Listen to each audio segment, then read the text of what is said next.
हरिश्चंद्र राजा के कहानी है संतो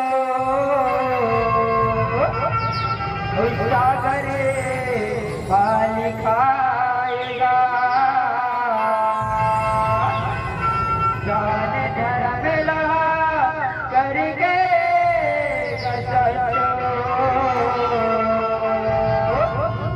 जान धर्म ला निभाएगा। बोले हरिश्चंद्र राजा की जय। हरिश्चंद्र राजा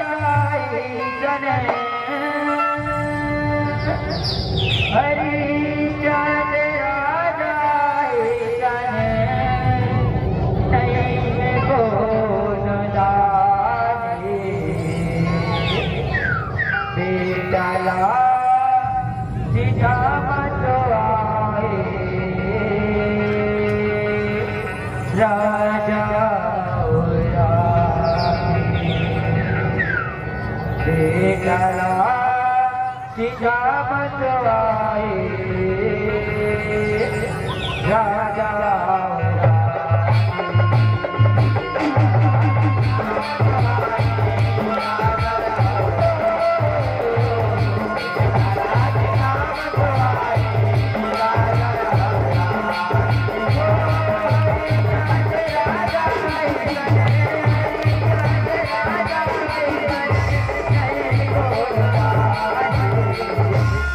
बेटाला सीधा मत आए राजा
प्रभु आज मैं मोहल्ले बड़ी बड़ी कॉलोनी है प्रभु प्रभु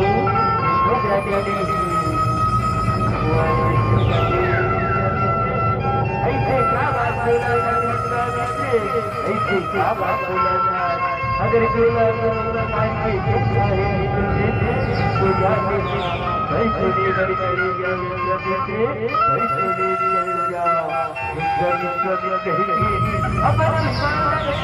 राजा हरिश्चंद्र के महल राजा से धीरे धीरे राज हो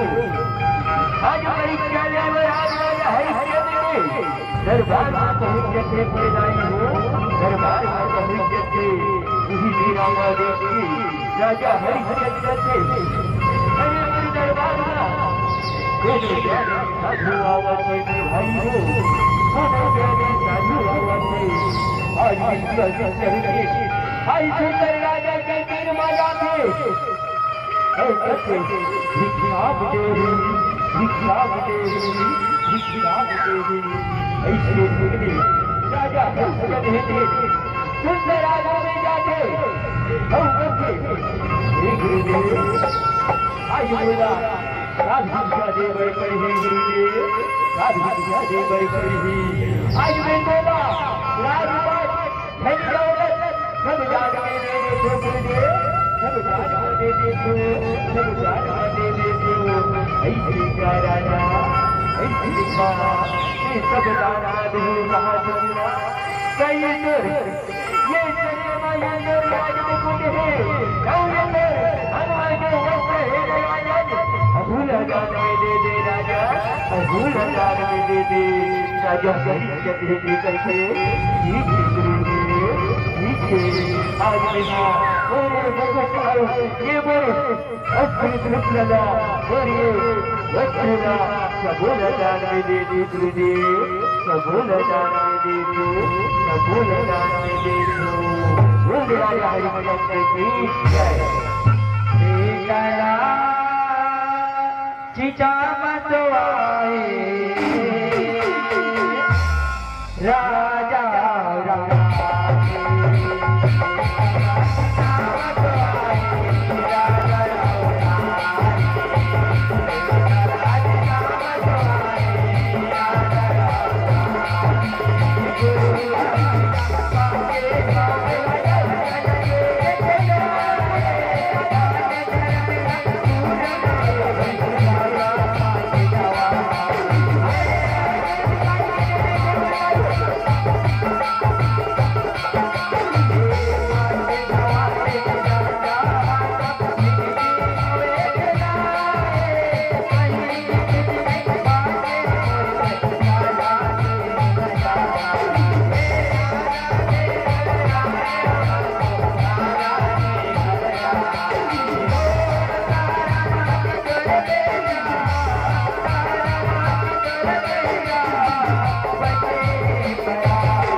अब मुर्गरा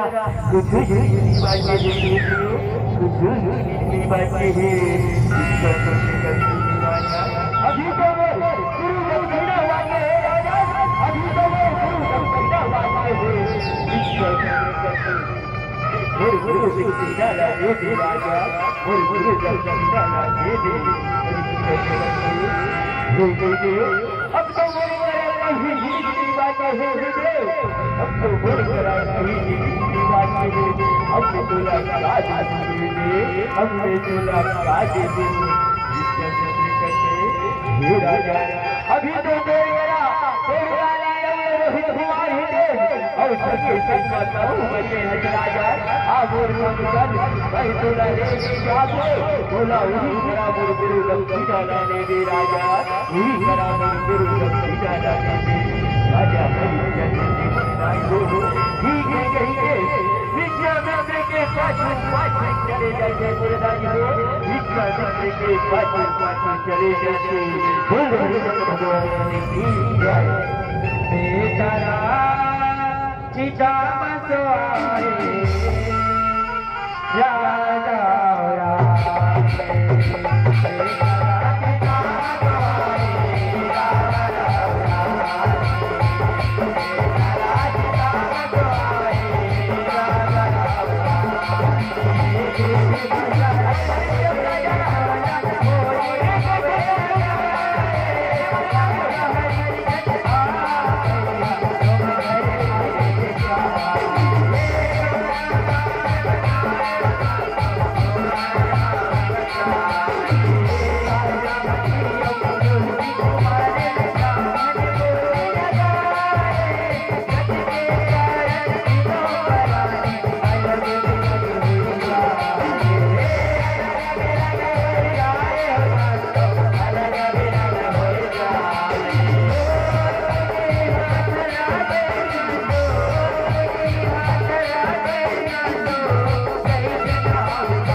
बीच बाजार अभी दक्षिणा दे दे राजा गुरु दक्षिणा दे दे राजा हरिचंद्र की मुरगाई हो बीच बजाने का दे दे लाला लागे हे भैया अगर इनको से बोला कई बजाने आते तो बोला करे भैया अच्छी बात है अच्छी मुरगाई हो तो मैं देख लेते अरे और वो भगवाने जाते तेरा नाम ढूंढिया है चौकीदार ना हो ऐसे कहीं उम्र भाई हो आज तो बेटे पैसा देते राजा हरिचंद्र और बंदे बेसुरा सदम बने नहीं बेसुरा सदम बने नहीं उसी समय पे मेरा और महतारी सारा नदियों में अगर खरीद लो पर पति के गुरु का जो बच्चे वो पूरा हो जाए ब्राह्मण कहते अरे आप बाबा आओगे मेरे घर में ब्याह मरैया नहीं है ब्राह्मण है सारा बतीला पैसा देके खरीद लेते मुरगाई हो कोई पैसा ला राजा हरिचंद्र देते विश्वामित्र ला देते और कहते हे गुरुदेव आज मेरे गुरु दक्षिणा ला ले गुरुदेव गुरु दक्षिणा ला ले बेटी दो बेटे हरिचंद्र लेके मरघड़िया के तरफ चले जाते बेटी भगवान लेते सारा मदीना लेके अपने घर में चले जाते अपने घर में चले जाते मुरगाई हो अपने घर में चले जाते बोल राजा हरिचंद्र की जय बेटा सीता मधुआई राजा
इतना काम करे तो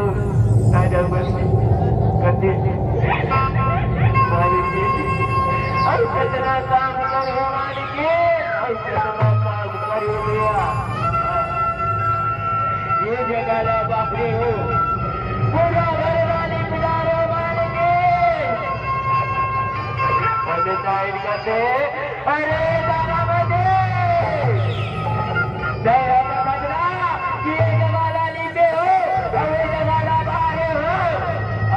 तोला कचरा आने का देगा मोर नहीं कहा कचरा बनाते हुए आज तेरे बेटा के कारण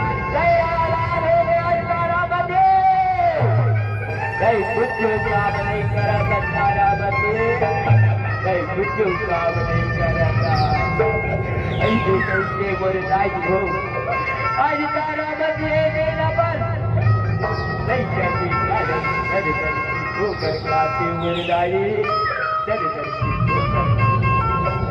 बोल राजा हरिचंद्र की जय बेटा सीता मत आए राजा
हकीकत के झूठे से नहीं गाए आज फुलवारी में जाए दोनों जगह खाचा कर जाए करू हो जाए बोला फुलवारी की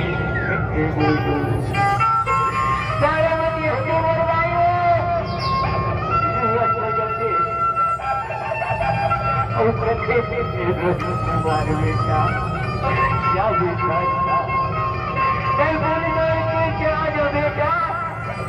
बिल्कुल तुम्हारे से बोले जाए परिणाम करके सुंदर फुलवारी में चले जाते बोले लाई हो एक पूरा माया रचाए से बोले लाई हो पूरा माया रचाए जैसे हाथ में जाए हो रही तुम्हारा ओकरे इंतजार करत रही थे बोले लाए ओकरे इंतजार करत रही थे जैसे फूल जोरे भर करते भर महतारी रोहित कुमार चाप देते बोले लाए रोहित कुमार चाप देते बचा ले भैया बेटा बेटा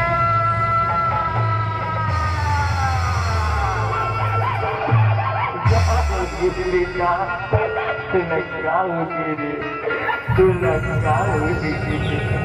एक बार उठ जा बेटा एक